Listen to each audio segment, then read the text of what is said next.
அன்புள்ளம் கொண்ட அனைவருக்கும் வணக்கம். நம்ம கந்த புராணத்தை தொடர்ந்து பார்த்துட்டு வரோம். அந்த வரிசையில நேத்திய தொடர்ச்சியை இன்னைக்கு பார்க்கலாம். இந்திரன் முடிசூட்டு விழா. சில நாட்கள் சென்றன. தேவர்களை மறுபடியும் சொர்க்கத்திலே மகிழ்ந்திருக்க செய்ய எண்ணம் கொண்டார் முருகப்பெருமான். தேவயானை அம்மையாரோடு தன் திருமாளிகை விட்டு வெளியே வந்தார். அவர்களை கண்டு வீரபாகு முதலானோர் ஆரவாரம் செய்து வரவேற்றனர். அந்த ஆரவாரத்தை கேட்டு இந்திரன் முதலான தேவர்கள் தங்கள் இடங்களிலிருந்து வெளியே வந்தனர். எம்பெருமான் திருமுக குறிப்பை உணர்ந்து வாயு தேவன் மனோவேகம் என்ற ரதத்தை கொண்டு வந்து நிறுத்தினார். தேவர்கள் முருகப்பெருமானை நெருங்கி அவரை வணங்கினார்கள். தேவர்களே, புறப்படுங்கள், நாம் தேவலோகம் செல்வோம் என்றார் முருகன். தேவர்கள் ஆனந்த முட்டவர்களாய் அவருடன் புறப்பட்டார்கள். 2000 வெள்ள பூத சேனைகளும் 109 வீரர்களும் அவர்களோடு புறப்பட்டனர். முனிவர்கள் கூட வேதங்களை கூறிக்கொண்டு சிவபாலனை தொடர்ந்தனர். பானுகோபனால் எரிந்து நாசமாக்கப்பட்ட தேவலோகத்தை அடைந்ததும் ஆறுமுக பெருமான் தேவ தட்சனை அழைத்தார். அசுரபுரத்தினால் நாசமாக்கப்பட்ட உங்கள் உலகை மீண்டும் புத்துயிர் பெற்று விளங்குமாறு அமைப்பாயாக என்றார். எம்பெருமானுடைய ஆணையை ஏற்று விஸ்வகர்மா தேவலோகத்தை புதிய தோற்றத்துடன் விளங்குமாறு அமைத்தான். மாட மாளிகைகளும் கூட கோபுரங்களும் முன்பு இருந்தது போல் புதிய பொலிவுடன் காட்சியளித்தன. அந்நகரிலே முருகப்பெருமான் தங்குவதற்கென ஒரு அற்புத மாளிகையும் விஸ்வகர்மா அமைத்து கொடுத்தான். தேவலோகத்தின் புதிய தோற்றத்தை கண்டு பிரம்மனும் மாதவனும் பலவாறு பாராட்டினர். அனைவரும் நகரினுள் நுழைந்து அவரவருக்கு அமைக்கப்பட்ட இடங்களை அடைந்தனர். ஆறுமுக பெருமான் விஸ்வகர்மாவை அழைத்து அவருடைய திறமையை பாராட்டி அருள் புரிந்தார். பின்னர் கந்தவேலவன் தேவர்களை அழைத்து இந்திரனுக்கு அமரபுரியின் நாயகனாக முடிசூட்டுமாறு தெரிவித்தார். தேவர்கள் மகிழ்ந்து அவ்வாணியை ஏற்றனர். இந்திரன் அழைத்து வந்து நவரத்ன மயமான சிங்கானத்திலே உட்கார செய்து கங்கை நீரனால் அபிஷேகம் செய்தனர். பிறகு பட்டாடிகளாலும் ஆபரணங்களாலும் அவனை அலங்கரித்து சாமரம், குடை, வாள், கிரீடம் முதலிய பரிங்கலங்களோடு ஆசனத்தில் இருந்து முடிசூட்டினர். முனிவர்கள் அவனுக்கு ஆசி கூறினார்கள். தேவர்கள் முன்பு வந்து அவனை வணங்கி ஆசி கோரினார்கள். நடன மாதர்கள் மணற்கினிய நடனங்களை ஆடி மகிழ்வித்தனர். இந்திரன் தேவர்கள் உடன் வர ஆறுமுக பெருமான் இருப்பிடம் சென்று அவரை பணிந்தான். பெருமானே, அடியேன் அசுரர்களிடம் இழந்த அரசுரிமையையும் சொர்க்க போகத்தையும் மீட்டு தந்தீர்கள். தங்களுடைய திருவருளால் நான் உயர்ந்தேன் என்று தெரிவித்துக் கொண்டான். எம்பெருமான் இந்திரனுக்கு ஆசைகள் பல கூறி சகல போக பாக்கியங்களோடு முன்போல் தேவலோகத்தை ஆட்சி புரிந்து வருமாறு அனுகிரகம் செய்தார். சில நாட்கள் தேவலோகத்திலேயே தங்கியிருந்த பின் முருகப்பெருமான் தேவயானையோடு கந்தகிரிக்கு புறப்பட்டார். அவர் புறப்பட்ட செய்தி அறிந்ததும் இந்திரன் முதலியான தேவர்கள் உடன் கிளம்பினார்கள். அவர்களை அங்கேயே இருக்குமாறு அருள் செய்துவிட்டு வீரபாகு முதலான 109 வீரர்களும் பூதசேனைகளும் சூழ்ந்து வர எம்பெருமான் திருக்கைலாயத்தை அடைந்தார். அங்கே இறைவனையும் இறைவியையும் வணங்கி அவர்களிடம் விடைபெற்று கந்தகிரியை அடைந்து அங்கே தங்கினார். வீரபாகு முதலானோர் முருகப்பெருமான் திருவடிகளை சேவித்துக் கொண்டு அவருடைய ஏவல்களை நிறைவேற்றி வந்தார்கள். இந்திரனுடைய மனமாற்றம். தேவலோகத்திலே ஆனந்தமாக அரசு புரிந்து வந்த இந்திரன் ஒரு நாள் பழைய நினைவுகளில் மூழ்கினான். சூரபத்மனுக்கு பயந்து அவனிடம் பணிகளை செய்தது, அவனுடைய கொடுமைகளுக்கு ஆளாக விரும்பாமல் ஓடி ஒளிந்து திரிந்ததும் அவனுக்கு கசந்தது. அனைத்தையும் துறந்து இறைவனுக்கு குறித்து தவம் இருந்து முக்தியை அடைய விரும்பினான். இந்திரனுடைய எண்ணத்தை பிரகஸ்பதி உணர்ந்தார். தேவராஜா பதவியை விட்டு விலகி தவம் செய்ய அவன் செல்வது அவருக்கு விருப்பமாகப்படவில்லை. அவனுடைய எண்ணத்தை மாற்ற வேண்டுமென முடிவு செய்து அவனை தேடி இந்திரபுரிக்கு சென்றார். ஆசாரியரை கண்டதும் இந்திரன் ஆசனத்தை விட்டு இறங்கி ஓடி வந்து நமஸ்கரித்து அவரை வரவேற்று உபசாரங்கள் பல செய்தான். பிரகஸ்பதி இந்திரனை பார்த்து, தேவராஜா, உன் மனத்திலே ஓர் எண்ணம் தோன்றியிருப்பதை அறிவேன். சூரபத்மனால் அடைந்த துன்பங்களை நினைத்து வருந்தி இந்திரலோக வாழ்வியை வெறுக்கிறாய். அரச பதவியையும் சொர்க்க போகங்களையும் துறந்து ஐம்புலன்களை அடக்கி உடலை வருத்தி செய்யப்படும் தவத்திற்கு விழைகிறாய். அதனால் உனக்கு என்ன பயன் வந்துவிடப் போகின்றது? மிகவும் துன்பங்களை அனுபவித்தவர்களுக்கு பெரும் செல்வமும் சுக வாழ்வையும் கிட்டும். இது யாவருக்கும் பொருத்தமானதே. உனக்கு மட்டும் விதிக்கப்படவில்லை. கடுமையான தவம் செய்த முனிவர்கள் கூட போக வாழ்க்கையை கைவிடுவது இல்லை.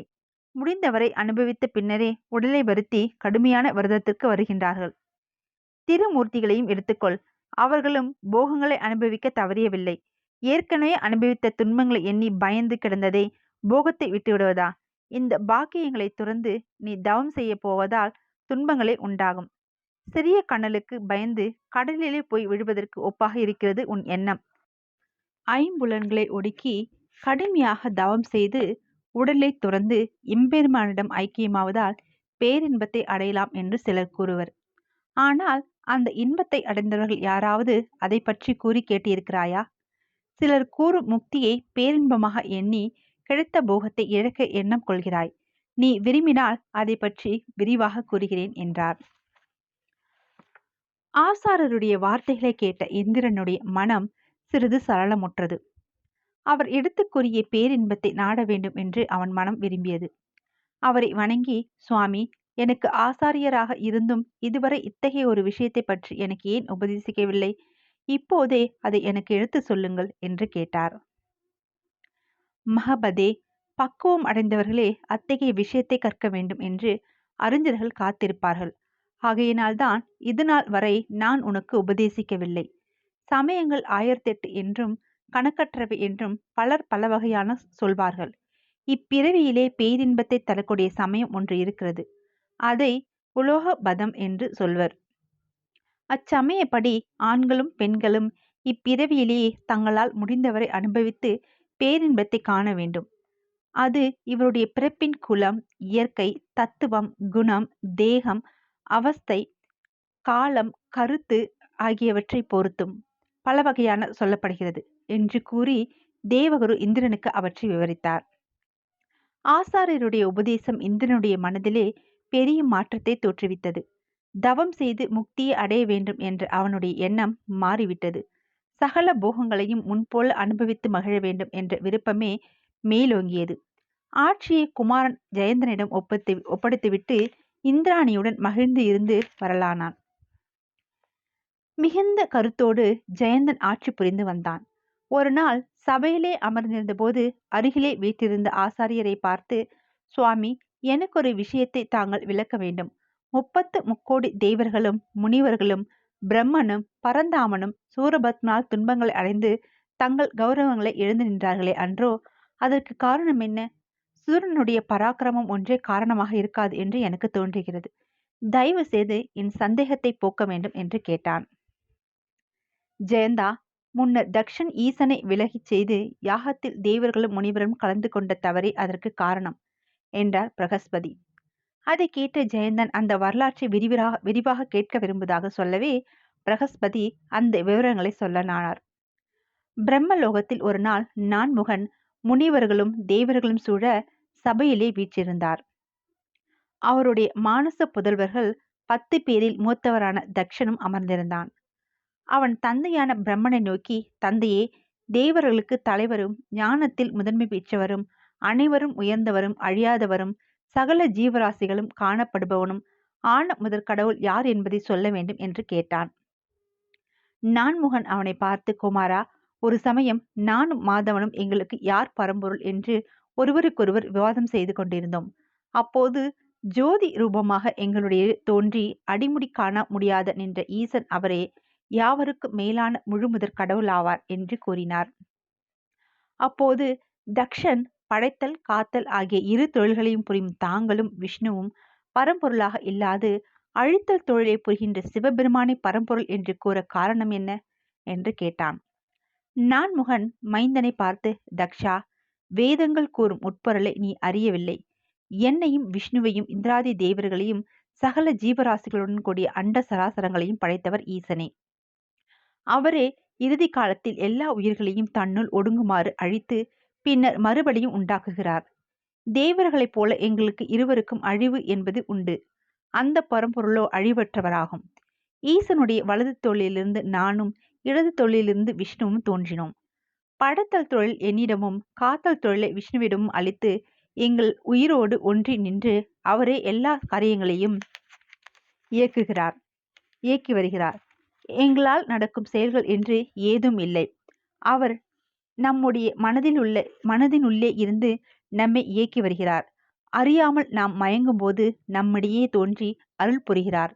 எள்ளும் எண்ணெயும் போலவும், மணியும் நாதமும் போலவும், மலரும் மனமும் போலவும், இரத்தினமும் ஒளியும் போலவும் அவர் உலகம் எங்கிலும் உள்ளும் புறமாக நிறைந்து வருகிறார். சகல வேதங்களிலும் ஆகமங்களிலும் கலைகளிலும் அவரிடமிருந்தே உண்டாயின. அவர்தான் எங்களுக்குள் அவற்றை உபதேசம் செய்தார். சாஸ்திரம் முதலான கற்ற நீ எங்களையும் ஈசனையும் ஒன்றாக எண்ணியது அறியாமையினால் என்றே சொல்லலாம் என்று கூறினார். சாஸ்திரம் முதலான கற்ற நீ எங்களையும் ஈசனையும் ஒன்றாக எண்ணியது அறியாமையினால் என்றே சொல்லலாம் என்று கூறினார். தக்ஷன் அப்போது மனம் தெளிவு அடையவில்லை. அவரை பார்த்து மேலும் கேட்டான். ஈசனால் அருளப்பட்ட தேவர்கள் பஞ்சபூதங்களையும் உயிர்களையும் தேவர்களையும் பிரம்மம் என்றே கூறுகிறது. அது ஏன்? அதன் உண்மையை அறிய ஆசைப்படுகிறேன். இவ்வாறு தக்ஷன் கேட்டதும் நான்முகன், மகனே, ஈசனை பற்றி வேதங்கள் அழிவில்லாத முழு முதற் பொருள் என்று கூறுகின்றன.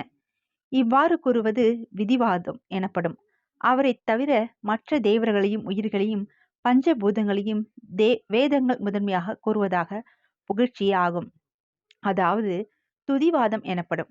ஒரு பொருளை புகழ விரும்பும் போது அதன் உண்மையான நிலைமையை விட மேலானதாக புகழ்கிறார்கள். அதுபோன்றே இதுவும். எந்த பொருளை யார் வணங்கினாலும் அவ்வழிபாடு அனைத்தும் ஈசனையே சென்றடையும். ஆறுகள் பல ஓடினாலும் முடிவில் அவை அனைத்தும் கடலையே அடைவது போல வேதங்கள் மற்ற தேவர்களை பற்றி கூறும் புகழ்ச்சியெல்லாம் ஈசனையே அடையும். அனைத்தையும் படைத்து காத்து அழித்து மீண்டும் படைப்பவனும் ஆதி அந்தமற்றவனும் சகல உயிர்களுக்கும் அருள் புரிந்து ஆட்கொள்பவனும் உருவம் இல்லாதவனும் உருவத்தோடு கூடியவனும் அழிவற்றவனும் முடிவில்லாதவனும் சுத்தனும் அறிய முடியாத ஜோதியாய் உள்ளவனும் எங்கும் நிறைந்திருக்கும் ஞான ஸ்வரூபியாக அந்த ஈசன் சிவன்தான். அவன் ஏகனாய் விளங்குகிறான். யாவருக்கும் எல்லா பொருள்களுக்கும் சாட்சியாய் விளங்குகிறான். ஆண் பெண் என்ற பேதம் அற்றவன். தன்னை அண்டியவருக்கு வேண்டியவனவற்றை அளிப்பவன் அவனே. உயிர்களாகிய பசு வர்க்கங்களுக்கு அவன் பதியாக நின்று அருள் செய்கிறான்.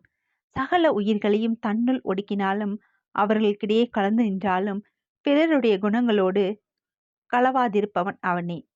இன்ன தன்மை வாய்ந்தவன் என்று கூற முடியாது. முழு முதற் கடவுளாகிய ஈசனையும் எங்களையும் ஒன்றாக பாவிப்பது தவறாகும். அவருடைய ஏவலால் அவருடைய பணிகளை நாங்கள் செய்து வருகின்றோம். ஈசனுடைய கருணையை பெறாமல் முக்தி அடைய முடியாது. ஆகவே ஈசனை தியானித்து அவருடைய திருவடிகளை சரணடைந்து அவருடைய அனுகிரகம் பெறுவாயாக என்று தெரிவித்தார். தந்தையின் அரிய உபதேசம் தக்ஷனுக்கு ஞானத்தை உண்டாக்கவில்லை. அழியா பாதகமாகிய முக்தியை அடைய விரும்புவதற்கு பதிலாக தேவர்கள் உள்ளிட்ட அனைவராலும் வணங்கப்படும் உயரிய பதவியை பெறவே ஆசைப்பட்டான். தந்தையை வணங்கி பரமசிவனை குறித்து தவம் செய்ய அனுமதி கேட்டான். பிரம்மன் மானச சரோவருக்கு சென்று இறைவனை குறித்து தவம் செய்யுமாறு தக்ஷனுக்கு தெரிவித்தார். மானச சரோவரை அடைந்த தக்ஷன் அங்கே ஒரு இடத்தை தேர்ந்தெடுத்து தவம் செய்ய ஆரம்பித்தான். மழை, வெயில், பனி, குளிர் என்று ஒன்றையும் பொருட்படுத்தாமல் ஐம்புலன்களையும் அடக்கி கடுமையாக தவம் செய்தான். 1000 ஆண்டுகள் சென்றன. தக்ஷன் செய்த தவத்தால் திருப்தியுற்ற சிவன் ஈசன் தேவியுடன் ரிஷப வாகனத்தில் அவன் முன்பு தோன்றினார். பிரம்மபுத்திரா, உன் தவத்தால் சந்தோஷமடைந்தேன். நீ வேண்டுவது யாது என்று கேட்டார். தக்ஷன் இறைவனை தரிசித்து மகிழ்ந்து அவரை நமஸ்கரித்து, பிரபு, சர்வேஸ்வரா, என்னுடைய ஆணை சகல லோகங்களிலும் செல்ல வேண்டும். தேவர்கள் முதல் எல்லோரும் என்னை வணங்கி என் கட்டளைப்படி நடக்க வேண்டும். உம்மை தவிர வேறு எவரையும் நான் மனதால் நினைக்காதிருக்கவும், தேவியரை எனக்கு மகளாக பெறவும் தோன்றவும், அம்மையாரை தங்களுக்கு திருமணம் செய்து கொடுத்து ஆனந்திக்கவும் அருள் புரிய வேண்டும் என்று பிரார்த்தித்தான். நீ விரும்பிய வரங்களை தந்தேன். நல்ல நெறியில் நீ செல்லும் வரை இந்த வரங்கள் உனக்கு நிலைத்திருக்கும் என்று அனுகரித்து மறைந்தார் ஈசன். இறைவன் திருவருளுக்கு பாத்திரமாகி வரங்களை பெற்ற தக்ஷன் தந்தையை காண விரும்பி அவரை மனதிலே தியானித்தான். ஈசனை குறித்து தவம் செய்து முக்தியை பெறுவதற்கு பதிலாக தேவர்கள் உள்ளிட்ட சகல லோகங்களுக்கும் பணிந்து ஆணை ஏற்க தக்ஷன் வரம் பெற்றுள்ளான் என்பதை பிரம்ம ஞான திருஷ்டியால் அறிந்தார். மகனுடைய போக்கை கண்டு ஒரு கணம் வருந்தி அவன் இருப்பிடத்தை அடைந்தார்.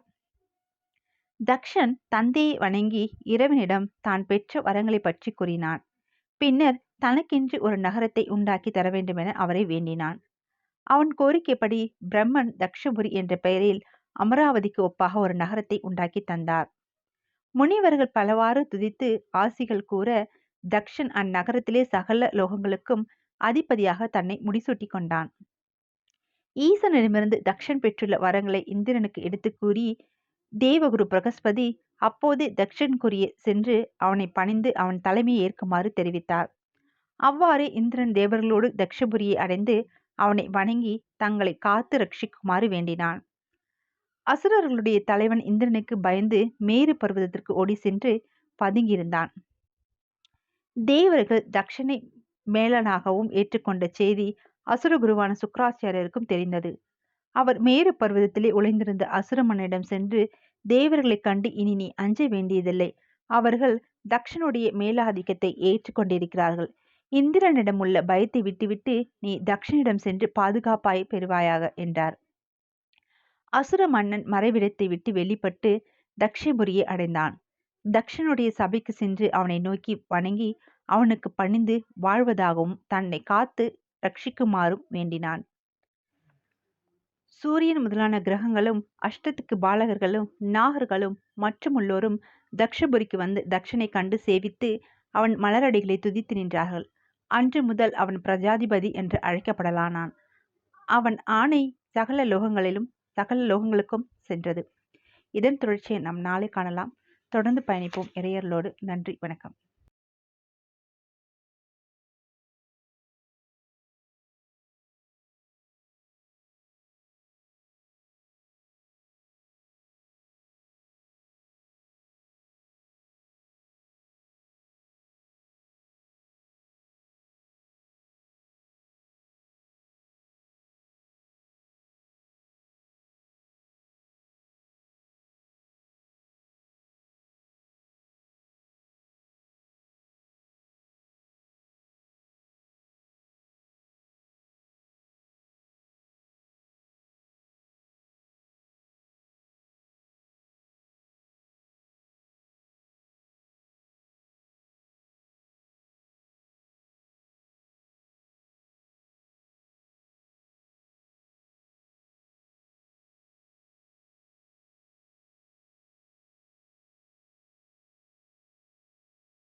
இதன் தொடர்ச்சியை நாம் நாளை காணலாம். தொடர்ந்து பயணிப்போம் இறையர்களோடு. நன்றி, வணக்கம்.